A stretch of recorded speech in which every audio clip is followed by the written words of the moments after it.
Some of the top stories that we're watching right now. And I said, you're asking me to do something that's never been done in history, the history of the United States. And I'm going to put my state through that without sufficient proof. Republican state officials detail the relentless pressure campaign by former President Trump and his allies to try and subvert the election results. What they told the Select Committee investigating the January 6th attacks about Trump's scheme to replace electors. And after floating a possible gas tax, a number of Democrats are pumping the brakes on the president's proposal. Why they're opposed and the latest warning on prices from one of the world's top oil companies. And Texas's top public safety official issued a damning assessment of the police response to the Robb Elementary School massacre in Uvalde, Texas. He also said officers on the scene could have stopped the gunman within 3 minutes and broke down a series of failures which occurred over the 78 minutes it took for the lethal response. Stephen McCraw specifically called out multiple failures of the school district police chief in front of a special Senate committee. Testimony from Georgia's Secretary of State Brad Raffensperger, who denied Trump's now infamous request to find more votes, was center stage at today's hearing. But it could also factor into a local investigation into the former president. We speak to a reporter on the ground in Georgia. And later this hour, after Europe and the U.S. cut off Russian fuel imports to punish the Kremlin economically, buyers in Asia have emerged to aid the embattled regime, and why the United States Attorney General made a surprise visit to Kyiv. We begin today with day 4 of the January 6th committee hearings. Today, the panel focused on efforts by former President Trump to pressure state officials to overturn the results of the 2020 election. We heard from Georgia's Secretary of State Brad Raffensperger, who was on the opposite end of that infamous phone call where Mr. Trump pushed him to find votes. I just want to find 11,780 votes. We also heard from Georgia Secretary of State Chief Operating Officer Gabriel Sterling, Arizona House Speaker Rusty Powers, and former Georgia election worker Wandrea Arche Shea Moss. Let us in! Let us in! Let us in! Let us in! Mr. Trump was told by his own advisors that he had no basis for his stolen election claims. Yet he continued to pressure state officials to change the election results. Second, you will hear about a number of threats and efforts to pressure state officials to reverse the election outcome. As others in the videos have mentioned, we received, my secretaries would say, in excess of 20,000 emails and tens of thousands of voicemails and texts, which saturated our offices and we were unable to work. Why wouldn't you want to find the right answer, Brad, instead of keep saying that the numbers are right? So look, can you get together tomorrow? And Brad, we just want the truth. It's simple. And everyone's going to look very good if the truth comes out. It's okay. It takes a little while, but let the truth come out. For more, let's bring in Nicholas Wu. Nicholas is congressional reporter for Politico. Hey, Nicholas, good to see you. Thanks so much for being here. So you were at today's hearing. Can you tell us what more we learned about how the former president and his allies were pressuring these state officials to overturn the 2020 presidential election? What the committee tried to lay out in their presentation today was how this was a widespread effort by the former president and his allies to lean on state election officials and legislatures to try to get them to overturn the results of the election. Whether that was Trump and his attorney, Rudy Giuliani, calling the Arizona State House Speaker, Rusty Bowers, to try to get him to have the Arizona State Legislature appoint its own electors, or directly asking the Georgia Secretary of State to find enough ballots to tip the election in his favor. This was all part and parcel of this months-long campaign to try to alter the results of the election here. Yeah, and that was kind of the focus from Congressman Adam Schiff today. He illustrated what he said were efforts to essentially pressure these state officials. Take a listen. He tried to stop state legislatures and governors from certifying the results of the election. He went to court and filed dozens of frivolous lawsuits, making unsubstantiated claims of fraud. When that too failed, he mounted a pressure campaign directed at individual state legislators. So what more did we learn? What more did the committee lay out about this pressure campaign?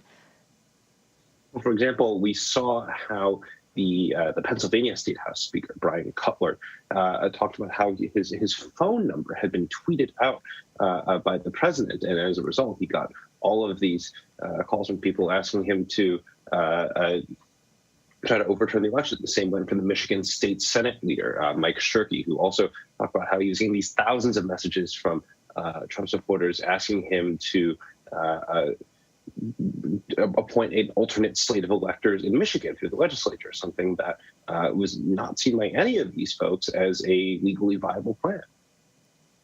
Yeah, and it was really interesting to see kind of the breadth of attempts. We've heard so much about Georgia and the phone call, of course, with Brad Raffensperger, but hearing what was attempted in Arizona and all of these other states and how close the former president and his allies kind of got to this, notwithstanding those in power who were able to stand their ground. But going back to Georgia and Raffensperger, I mean, we all remember the infamous phone call where Trump asked him to find the votes. Raffensperger was at the hearing today testifying. What did we learn from his testimony? What did it entail, essentially? Much of what Raffensperger was asked about was, yes, this phone call that we've heard so much about already. But now we got to actually hear it from the man himself live, rather than these snippets of the recording that we've heard over and over and over. Raffensperger said today, there was no place for him to go and find more votes because there wasn't a way for him to try to tip the election to Trump. They stood by their results, and so he and his deputy, Gabe Sterling, who was also in the room today, quite vigorously defended the integrity of the Georgia election results. Really important point that all of these men were under oath, so hearing it directly from them. And also to point out that these are all Republicans appearing before this committee on this particular panel. Just a good reminder that as much as this committee is derided as partisan, we are hearing from a lot of Republican officials saying that the former president just was making things up. But Nicholas, since you cover the Hill, I also want to ask you about some other news up on the Hill today, that the Senate is actually moving closer to a gun reform deal. What have you heard about those developments? What more can you tell us? Well, what we're waiting for now is the actual text of this deal. We've been hearing all day that this might be coming, but this is where things really start to get tricky with these kinds of negotiations as we actually try to put pen to paper and resolve what was this kind of broadly agreed upon framework between these different legislators into something that can become law. Now, the question is, can this compromise that the Senate comes up with be something that could pass the House as well, especially if there's the potential that some progressive House Democrats might not like provisions of this legislation, depending on what it ends up saying about potential policing in schools, for example. And whether they can get something together and get a vote before they head out on recess for the July 4th break. Nicholas Wu, thank you for covering both chambers of Congress for us today. We appreciate it. And for the White House perspective on these hearings and more news of the day, let's bring in Chris Megarian. He, of course, is the White House reporter for the Associated Press. Hi, Chris. Good to see you. Thanks for being here. So do we know if the president is watching these hearings at all? Is the administration kind of keeping tabs? And what are they saying about these hearings? Sure. Well, the White House says that the president is definitely keeping tabs on the hearings, although it doesn't really appear that he's watching them live or consuming all of it. Most interestingly, the Justice Department has said that they're watching the hearings very carefully, and that could inform their decisions on how they move forward with some of their prosecutions as well. But I would say the White House is sort of keeping it a bit at arm's length. They view this as a very important thing. This goes right to President Biden's focus on democracy, but they also want to show that they're keeping front and center the business of governing the country as opposed to providing commentary. Yeah, and some of that business of the country is dealing with inflation, the economy, and, of course, gas prices. ExxonMobil CEO Darren Woods said today at a forum, quote, "You are probably looking at 3 to 5 years of continued fairly tight market. How that manifests itself in price will obviously be a big function of demand, which is difficult to predict." So what kind of challenges does this pose for the president, and how are Democrats reacting to this proposed gas tax holiday, which President Biden said yesterday that he was considering? Well, this is a really challenging thing for the administration. There's not a lot of great levers to improve the situation. The war in Ukraine shows no sign of easing. It could go on for months or even years, and that could provide continued pressure on gas prices. The president's already been releasing oil from the strategic reserve, and now to consider the gas tax holiday, it really shows how few options he has to slice the price of gas even by 18 cents or so a gallon. So I think what you see is them kind of grasping for options at a very politically fraught moment when there's not a lot of good ideas on the table.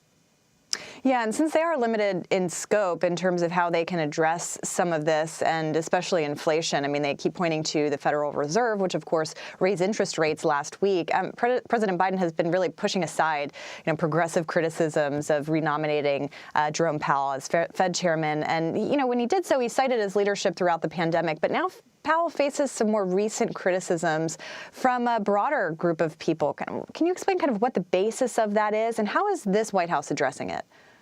Sure. I think there's basically two issues right here. One is that Powell and the Federal Reserve have faced criticism for underestimating inflation. It's been worse than they expected, and that they're, sort of the criticism that they're playing catch up at this point to try to, address the problem now.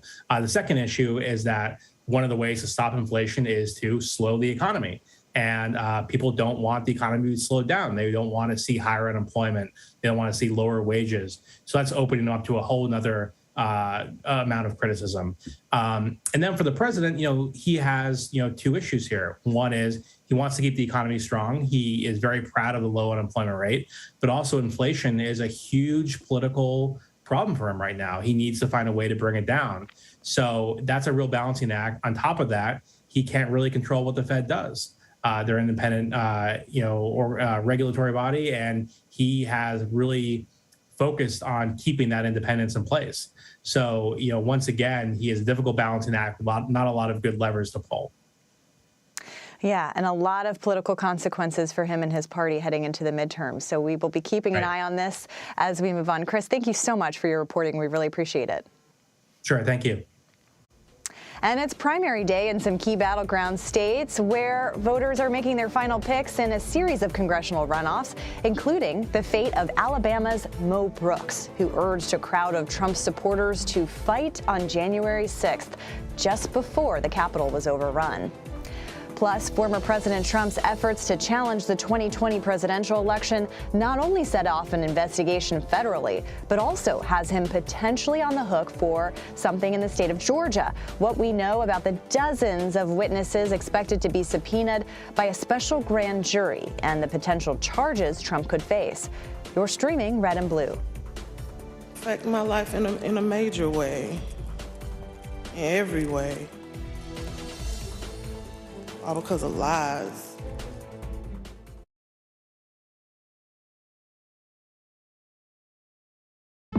An original documentary from CBS reports. Incredibly big! The metaverse, the virtual world that's become a cryptocurrency casino.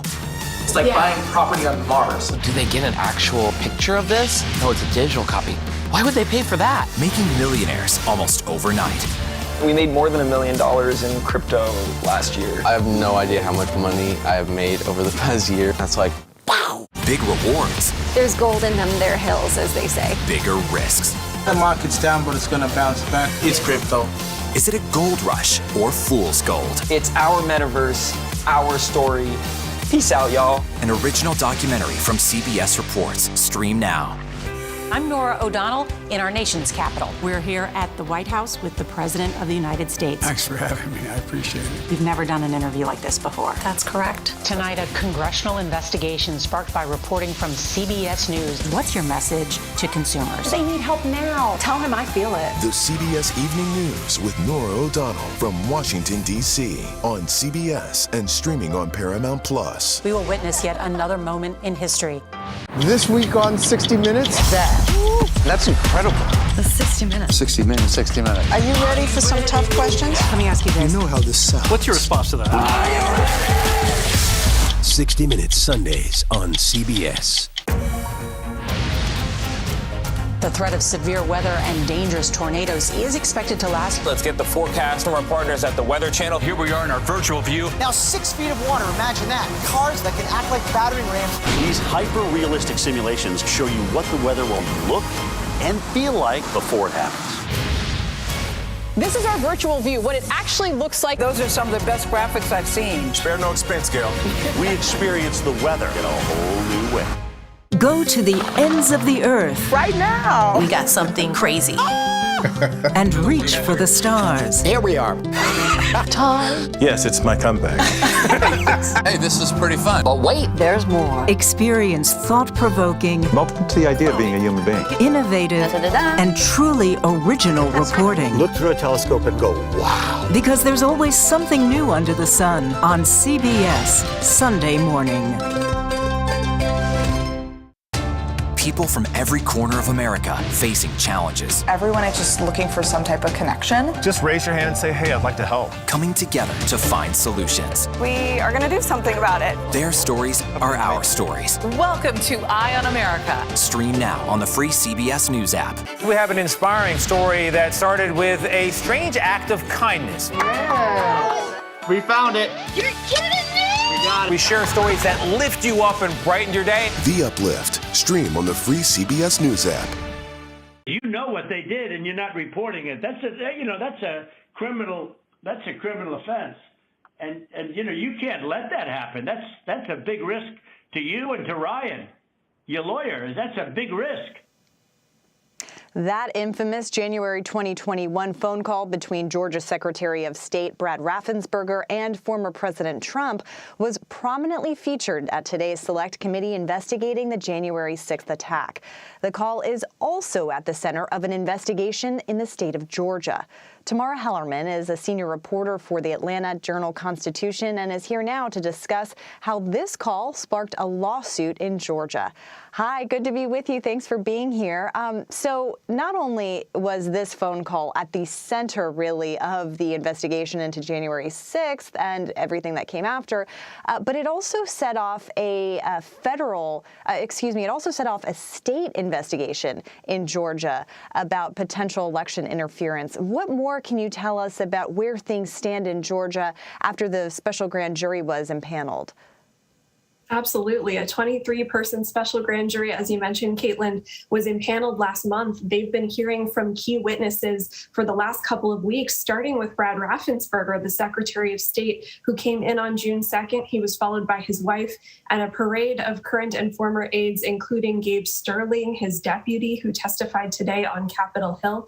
And they've been hearing from a bevy of witnesses who have been involved one way or another. Most recently today from Georgia's Attorney General, Chris Carr, who spoke with Donald Trump in the aftermath of the 2020 election, who was concerned about Mr. Carr, a Republican who was opposed to a Texas lawsuit at the Supreme Court that sought to invalidate Georgia's election results. So lots of action going on here. We're expecting witnesses to continue to speak to that special grand jury. And we're, of course, waiting for a recommendation about whether or not the local DA here in Fulton County whether she should indict President Trump, whether she should seek to press charges against a former president, which has never happened in the history of the United States. Certainly something everybody is watching. And Tamar, do you think that evidence presented in the hearing today could actually factor into that investigation in Georgia? It certainly is possible. It feels like all of the evidence that's been laid out by the committee over the last couple days is really helping kind of lay the groundwork for Donald Trump and kind of what he knew and didn't know in the aftermath of the election as he was pushing these claims of massive fraud. And I think some of that could help DA Willis at the local level here, should she decide to push charges against Donald Trump. She has to establish that there was enough criminal intent, that Donald Trump and his allies knew that what they were asking for was illegal. And so I think that a lot of the evidence being laid out by the January 6th committee could help the DA should she decide to press charges. And do we know what else, do we know anything else about the potential charges that she could be considering against the former president? Yeah, in a letter to state officials about a year ago when she announced that she was starting to investigate, she laid out about a half dozen potential laws that might have been broken here in Georgia. That includes criminal solicitation to commit election fraud, which carries with it a maximum of 1 to 3 years in prison. There's intentional interference with the performance of election duties. There's conspiracy. There's even racketeering was something that she laid out in her letter. There's also the possibility of something like forgery. I've heard from some legal experts who've been looking into the role of these alternative Republican electors who filed fake documents in Georgia. Why that phone call and the tape of that phone call is pretty damning. And so we'll see what they are able to find. Today we also heard in this hearing from an elections worker in Georgia named Shay Moss. She gave a very emotional testimony about the death threats that she received after Donald Trump called her out by name. Let's take a listen. I felt horrible. I felt like it was all my fault. Like, if I would have never decided to be an elections worker, like, I could have done anything else, but that's what I decided to do. And now people are lying and spreading rumors and lies and attacking my mom. I'm her only child. Going to my grandmother's house. I'm her only grandchild. I felt horrible for picking this job and being the one that always wants to help and always there, and never missing not one election. I just felt like it was my fault for putting my family in this situation. So, Tamara, as you know, election workers are just everyday people. You can't imagine when you sign up to do this work that you'd eventually be called in to give testimony in a hearing about an insurrection. But what else did Moss say about, how this 2020 election really changed her life? I know, really heartbreaking testimony from her. She spoke about why she loved her job so much in the first place, especially getting to connect with more elderly citizens, being able to help them. She talks about even going to the hospital to help deliver an absentee ballot request and how much that filled her with purpose and satisfaction, and how the zest to do that job completely went away in the aftermath of the election. She doesn't want to give out her business card. She's scared to go places. She's had to hide and change her appearance. And so has her mother, Ruby Friedman, who was called out by the president by name in his phone call with Brad Raffensperger. So heartbreaking when you consider these rank and file election workers, people just like you and me who want to do their civic duty, help protect our right to vote. And, so many of them feel like they don't want to do it anymore. It was heartbreaking when she said of all the people who she worked with at the State Farm Arena in Atlanta, counting votes 2 years ago, she said she doesn't know of anyone who still is doing that line of work. And it's just heartbreaking for the future of our elections. Yeah, it's such a good point. I was really struck by that line as well, especially as you consider that these threats to election officials, but election workers are nationwide. We're hearing these stories across the country. Election workers are not typically at the center of all of this. And, secretaries of state, quite frankly, aren't usually people that the vast majority of Americans know. But Brad Raffensperger, of course, has become kind of a household name because of that phone call. We've all heard a lot from him. But is there anything that you heard today from Raffensperger or his colleague Gabe Sterling, who people might remember gave that very impassioned call, for the president to condemn a lot of these attacks? Anything that you heard today that you hadn't heard before? Yeah, and this came more from the committee than it did from Brad Raffensperger or Gabe Sterling. I didn't know that Trump was trying to send White House swag to elections investigators in Georgia as kind of like a thank you if they did what he wanted them to do, to find more votes that would reverse Joe Biden's win in Georgia. That was interesting to me. And really just hearing more from Gabe Sterling and Brad Raffensperger about what they were feeling in that moment, the kind of helplessness when it came to trying to combat a lot of this misinformation in the aftermath of the 2020 elections. The quote that from Gabe Sterling that really stuck with me, he talked about holding frequent press conferences to try and combat misinformation. He described he felt like a shovel trying to empty the ocean.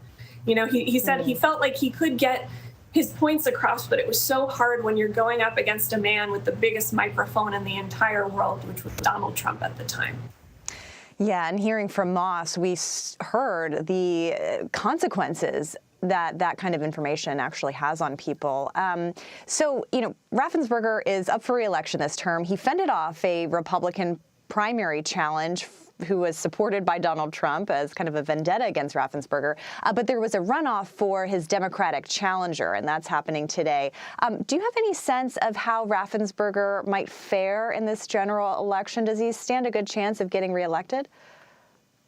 I mean, I think so. And remember that this is, the Governor Kemp is at the top of the ballot. We have a very competitive race for Senate here with Herschel Walker and Raphael Warnock. So there's going to be much broader dynamics at play here that could help or potentially hurt Brad Raffensperger. He's not going to be out there all by himself. And I think a lot of people thought he was going to be dead in the water going up into his Republican primary last month. And he very convincingly defeated not only kind of a crowded field of a half dozen candidates, but also a Trump-backed congressman who we thought would at the very least drag him into a Republican runoff. So the fact that he was able to win so convincingly is a good sign for him. At the same time, it's very possible he could be up against a well-known Democrat here, should she get out of her primary runoff tonight. Bee Nguyen, who's a well-known state legislator and seen as a rising star here in Georgia. There's also a libertarian candidate who could act as a spoiler in November and drag that race into a December runoff. So that's certainly a dynamic we'll be watching. All right, Georgia at the center of the political universe once again. I'm sure we'll be talking to you a lot tomorrow. Thanks so much for being here. We appreciate your reporting. Thank you. Georgia isn't the only state to watch this primary day. Several other states are holding key elections. In Virginia, there are 2 House Republican primaries happening today. Both seats are held by Democrats who are facing an uphill battle to securing another term. And Alabama is holding its Senate runoff election. Voters are deciding between Republicans Katie Britt and U.S. Representative Mo Brooks, who you may remember had urged Trump supporters on January 6th to, quote, start taking names. Former President Trump initially backed Brooks, but rescinded that endorsement after he struggled in the polls. Now, Britt, who is the former president's support in this race, is leading. In D.C., Democratic Mayor Muriel Bowser is fighting for a third term. 2 D.C. council members are posing the biggest threats to her campaign. The mayor has endured criticism over rising crime and other issues hurting the city. Only 2 mayors in D.C. have ever served more than 2 terms. Twitter has flagged and Facebook has removed a campaign video showing a GOP Missouri Senate candidate hunting his political rivals. In the ad, Eric Greitens holds up a shotgun and says he's hunting rhinos, which is a term used to insult those perceived to be moderate Republicans. Greitens is a former Missouri governor who resigned in 2018 amid allegations of sexual misconduct, blackmail, and campaign finance violations. Facebook says it removed the ad for violating its policies against violence on the platform. The Minnesota Supreme Court has ruled that Minneapolis has not hired enough police officers since the death of George Floyd. The court says Minneapolis has a, quote, legal duty to have at least 731 officers. The city has seen a wave of officer departures after police killed George Floyd in 2020. City attorneys said that they have around 300 fewer officers than before Floyd's killing. Officials are pledging to hire more. An abject failure. That's the top line of a damning assessment from a top Texas law enforcement official of the mass shooting in Uvalde, Texas, who was singled out as responsible for a series of failures which cost so many lives. Plus, the youngest Americans are now eligible for the COVID vaccine shot, what it means for the country's fight against the virus. You're streaming CBS News.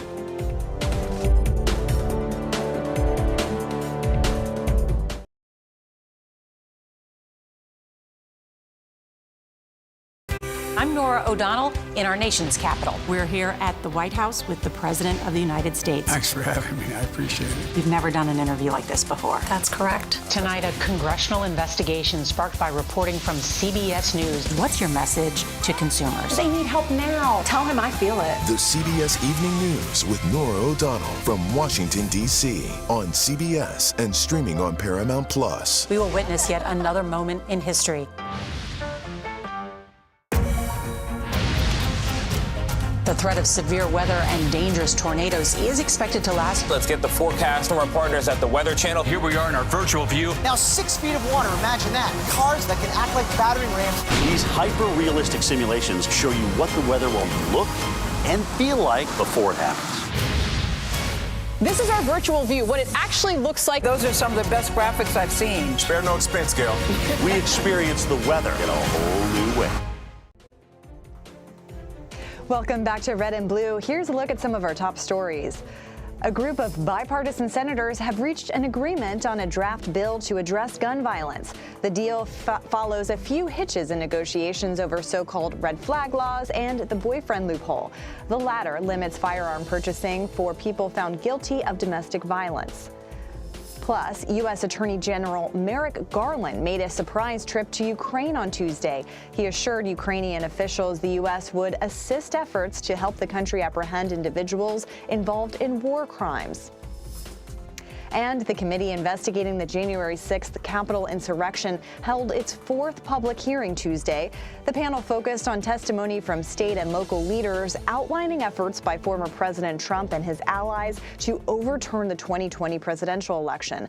Skylar Henry has more from Capitol Hill. Tuesday, the House January 6th committee argued former President Donald Trump and top aides pushed officials in key states to overturn the election in his favor, despite warnings it could lead to violence. The president's supporters heard the former president's claims of fraud and the false allegations he made against state and local officials as a call to action. One gentleman that had the 3 bars on his chest, and he had a pistol. Arizona's State House Speaker Rusty Bowers faced threats after he resisted pressure from Mr. Trump and his attorney at the time, Rudy Giuliani, to replace Arizona's electors. Bowers recalled this exchange with Giuliani. He said, "We've got lots of theories, we just don't have the evidence." Also testifying were Georgia's top election officials Gabriel Sterling and Brad Raffensperger, who received that now infamous phone call where the former president asked for additional votes to win the state. We just followed the law and we followed the Constitution. And at the end of the day, President Trump came up short. A 2020 Georgia election worker said she and her family were physically accosted and faced death threats after Mr. Trump and Giuliani made false accusations about a scheme involving a ballot. Wishing death upon me, saying things like, be glad it's 2020 and not 1920. During Tuesday's hearing, the committee also publicly ramped up scrutiny on the actions of some of their Republican colleagues. What did Mr. Biggs ask you to do? He asked if I would sign on both to a letter that had been sent from my state and or that I would support the decertification of the electors, and I said I would not. British filmmaker Alex Holder now says he has complied with the committee's subpoena to overturn exclusive footage and interviews with the former president and his inner circle in the days before and after January 6th. Skylar Henry, CBS News, Capitol Hill. CBS News Chief Election and Campaign Correspondent Robert Costa joins us now. Hey, Bob, good to be with you. Thanks for being here. So at the hearing today, Arizona House Speaker Rusty Bowers described the intense threats that he experienced after the election. Take a listen. There was one gentleman that had the 3 bars on his chest, and he had a pistol and was threatening my neighbor, not with the pistol, but just vocally. When I saw the gun, I knew I had to get close. And at the same time, on some of these, we had a daughter who was gravely ill. So, Bob, just really emotional testimony from Bowers today. What else did we learn from him at this hearing? What we heard was compelling testimony about the human cost to what happened in the aftermath of the 2020 presidential election, when then President Trump and his allies like Rudy Giuliani, it wasn't just to try to cajole them to go along with their plans. It was a pressure campaign that was then echoed and amplified by those in the grassroots of the Trump movement.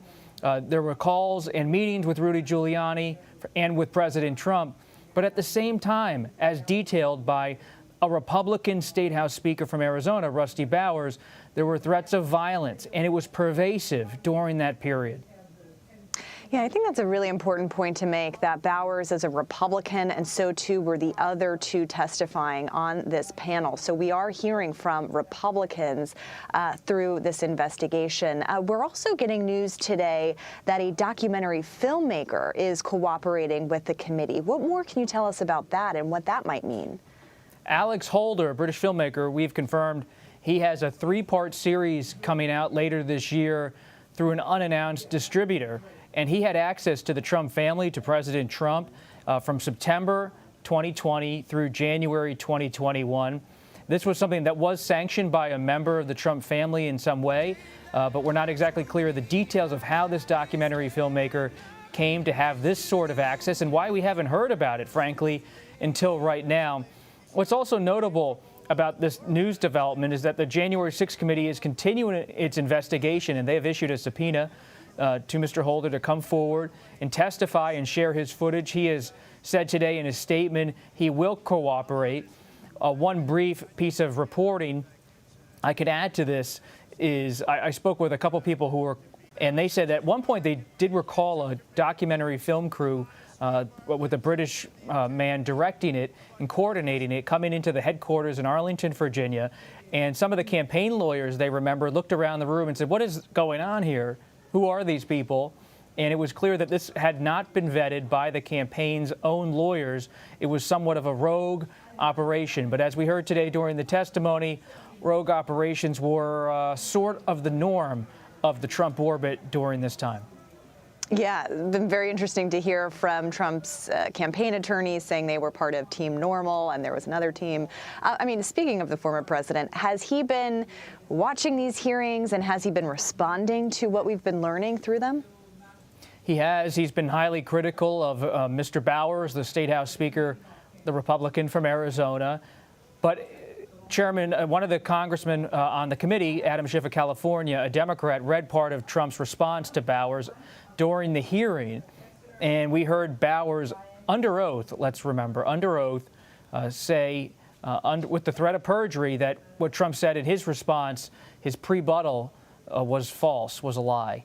And that was something that Mr. Bowers said under oath, and that's notable. But Trump's out there complaining about the committee, believes it is political, illegitimate, etc. And we're going to have another hearing on Thursday. Can you tell us what more we're expecting? What is going to be the theme for Thursday's hearing? Thursday's going to be very intriguing because if you recall Watergate, there was the famous Saturday night massacre, not a literal massacre, but a purging of the Justice Department during the Nixon era as the president tried to make sure the DOJ went along with his wishes during the Watergate investigation.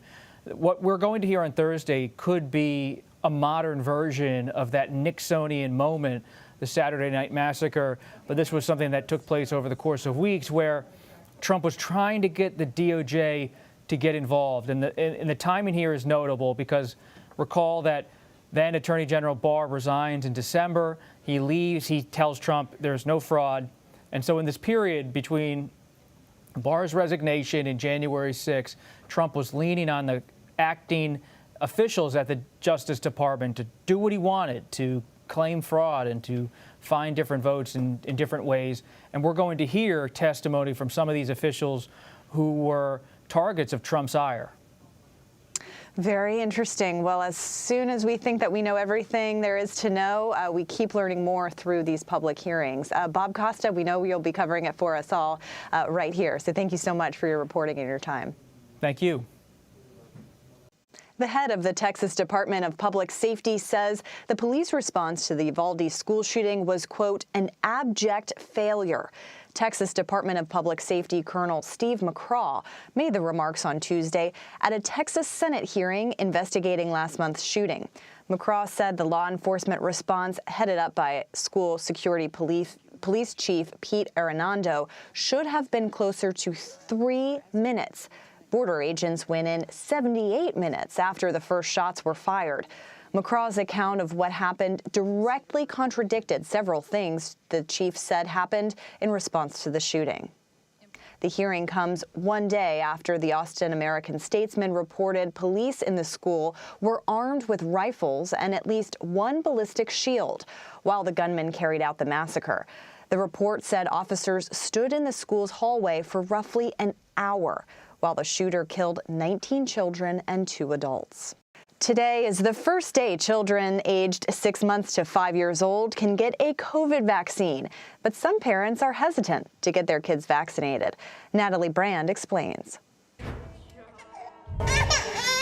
There were a few tears from nervous toddlers, but parents could not be happier. It's been a long time coming. I mean, we've been as careful as we could be within reason for a long, long time, and yeah, maybe excited to do some stuff inside now.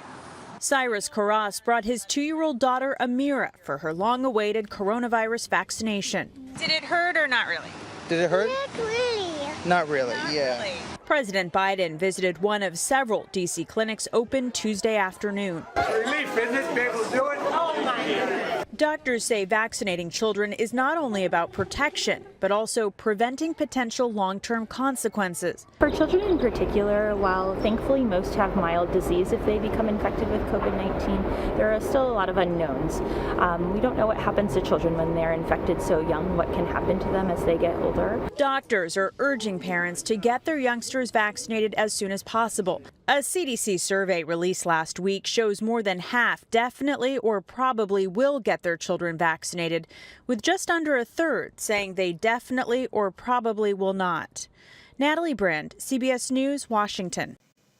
President Biden says he could decide on a gas tax holiday by the end of the week. It could potentially offer a savings of around 18 cents a gallon for millions of Americans planning to travel the July 4th weekend. CBS News transportation correspondent Errol Barnett reports. Summer is now officially underway. That means more people will be hitting the road. And if President Biden suspends the federal gas tax, which is under consideration, it could save drivers an average of 18 cents per gallon. Now, that would be welcome news to the record 42 million Americans expected to drive more than 50 miles over the 4th of July holiday weekend. That's 88% of all holiday travelers. Today, our national average for a gallon of regular is just shy of $5 per gallon. It's been shedding pennies in recent days. This record number of drivers, though, may be partially due to concerns over the flight delays and mass cancellations we keep seeing, and of course the expense. The average lowest price of a flight is 14% higher than last year. Now, only 7% of people will take to the skies. That's the lowest share of 4th of July holiday travel in more than a decade.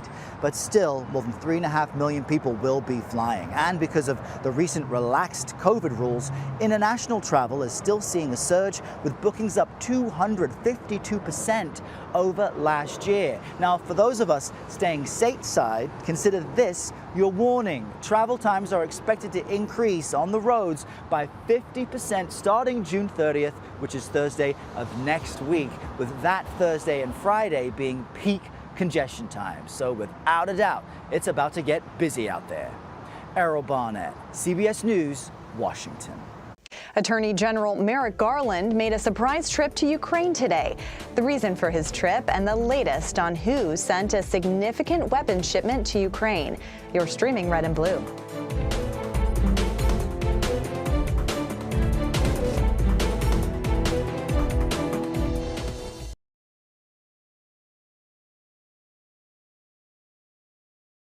I'm Nora O'Donnell in our nation's capital. We're here at the White House with the President of the United States. Thanks for having me. I appreciate it. We've never done an interview like this before. That's correct. Tonight, a congressional investigation sparked by reporting from CBS News. What's your message to consumers? They need help now. Tell him I feel it. The CBS Evening News with Nora O'Donnell from Washington, D.C. on CBS and streaming on Paramount Plus. We will witness yet another moment in history.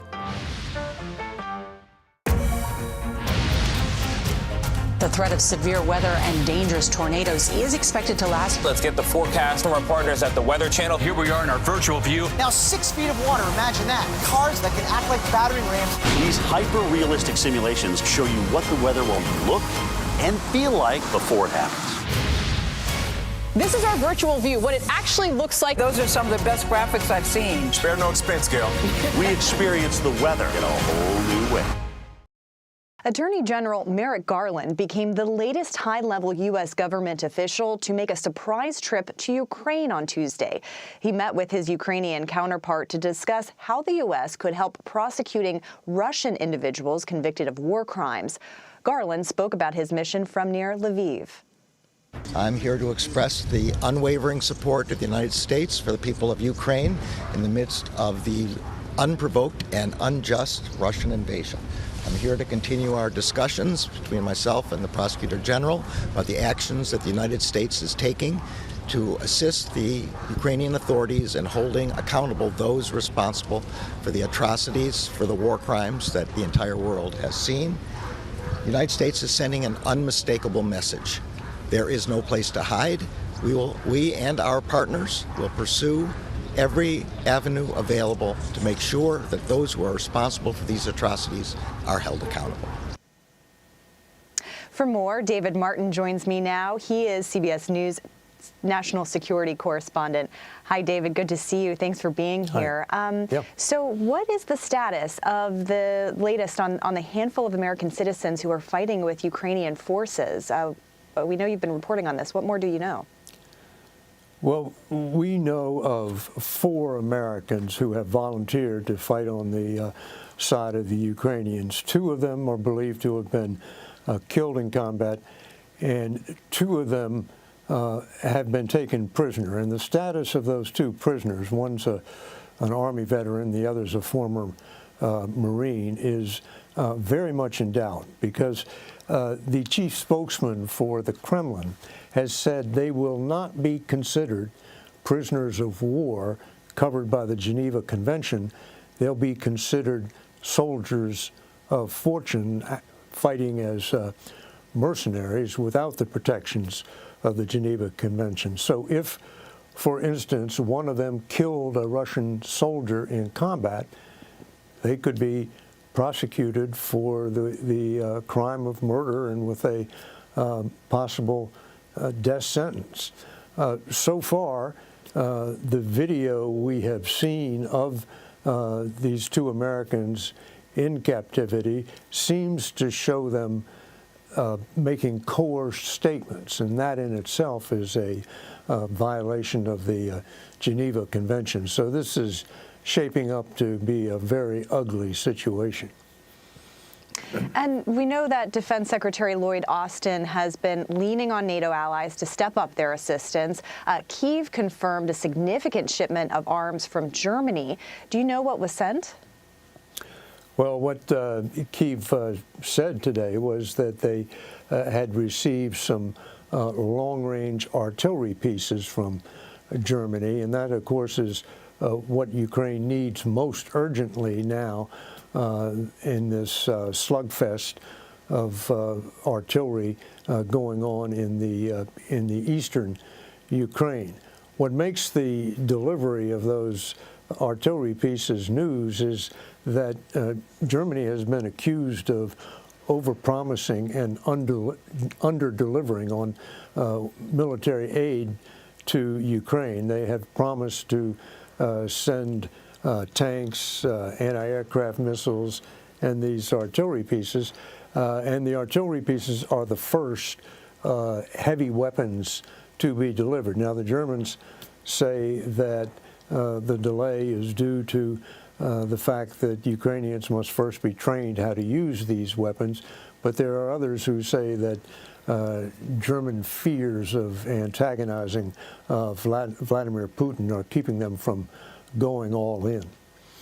And David, switching gears a little bit to Iran, you've been reporting on a close encounter between the U.S. and Iranian forces in the Persian Gulf. What more can you tell us about that?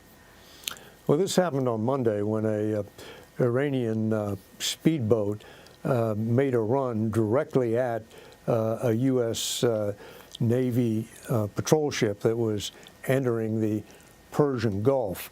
And the Iranian speedboat just ran head-on at the American ship, which sounded its horn and even fired a flare. And then the Iranian ship veered off. It had come within about 50 yards of the U.S. ship. That's not the first time speedboats belonging to the Iranian Revolutionary Guard have harassed American ships as they go in and out of the Persian Gulf. But this one comes as Iran continues to enrich uranium to the point where the treaty that is supposed to limit Iran from acquiring enough bomb-grade material to make a weapon is rapidly becoming a dead letter. And if that treaty becomes a dead letter, then the U.S. and Iran are going to be back on a collision course, and we are probably just going to see more of these incidents at sea. Something to keep an eye on, certainly. David Martin, as always, thank you for your time. Sure. WNBA star Brittany Griner tried calling her wife 11 times on Saturday through the U.S. Embassy in Russia. Her wife says they never connected because the embassy was not staffed that day. Saturday was Griner's 4th anniversary. The couple has not spoken on the phone since the 31-year-old was arrested in Russia on drug-related charges 4 months ago. The State Department said Monday, quote, "We deeply regret that Brittany Griner was unable to speak with her wife because of a logistical error." Last month, the U.S. government declared Griner was wrongfully detained and pledged to undertake efforts to provide appropriate support to her. We're going to take a quick break, which means you have a couple of minutes to download the free CBS News app on all your devices. You can catch live local coverage from across the country from all of our CBS stations. And while you're at it, check out Paramount Plus. We've got a mountain of content for you to stream there as well, including your favorite shows, movies, and sports.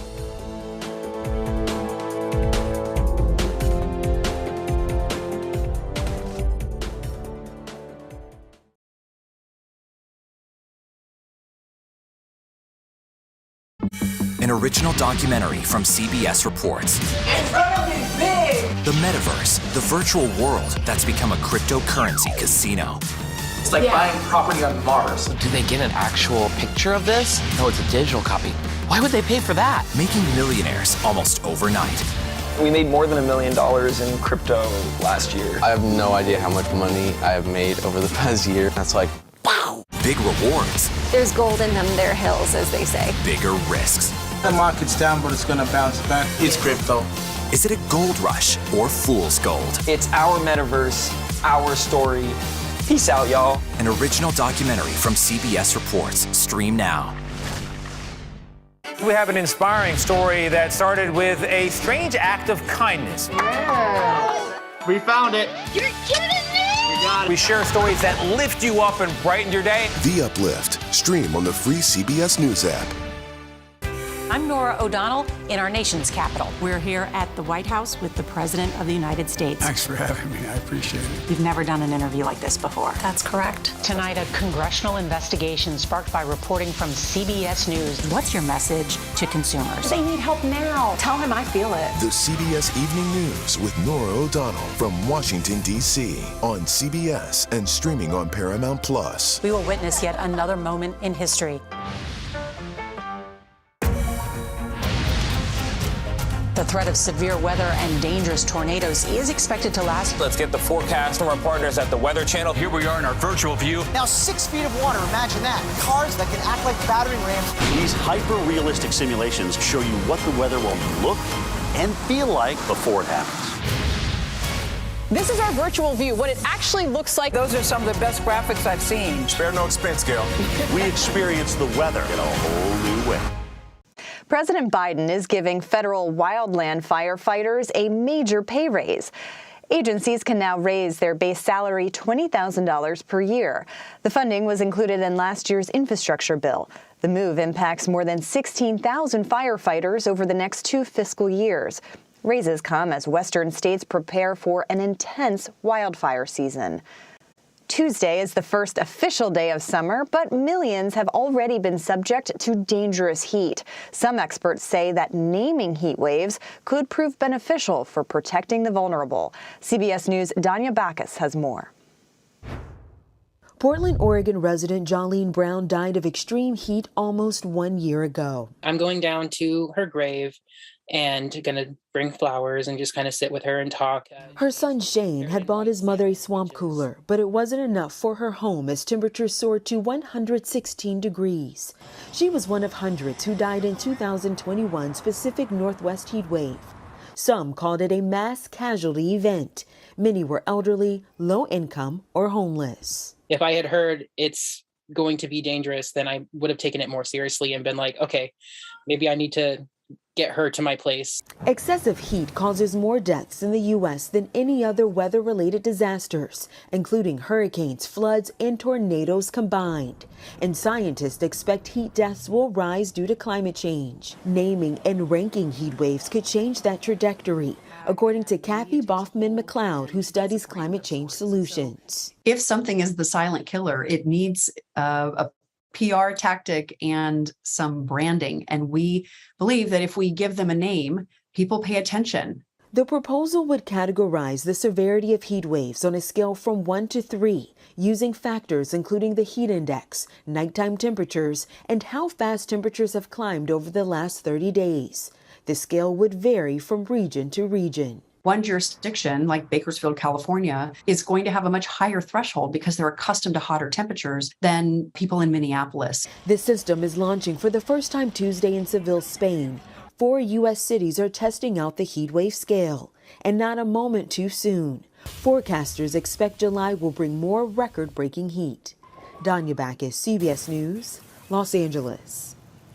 President Biden says he plans to appoint Marilyn Malerba as the U.S. Treasurer, making her the first Native American to hold that position. Malerba is the lifetime chief of the Mohegan Indian tribe and currently serves on the Treasury Advisory Committee. Once she is appointed, her signature will be added to the newly printed U.S. currency, along with Treasury Secretary Janet Yellen's. That does it for today. You can stream Red and Blue Monday through Thursday at 6 p.m. Eastern. And a reminder, if you want to watch previous episodes of the program, you can see them anytime on the CBS News website. Just head to cbsnews.com/redandblue.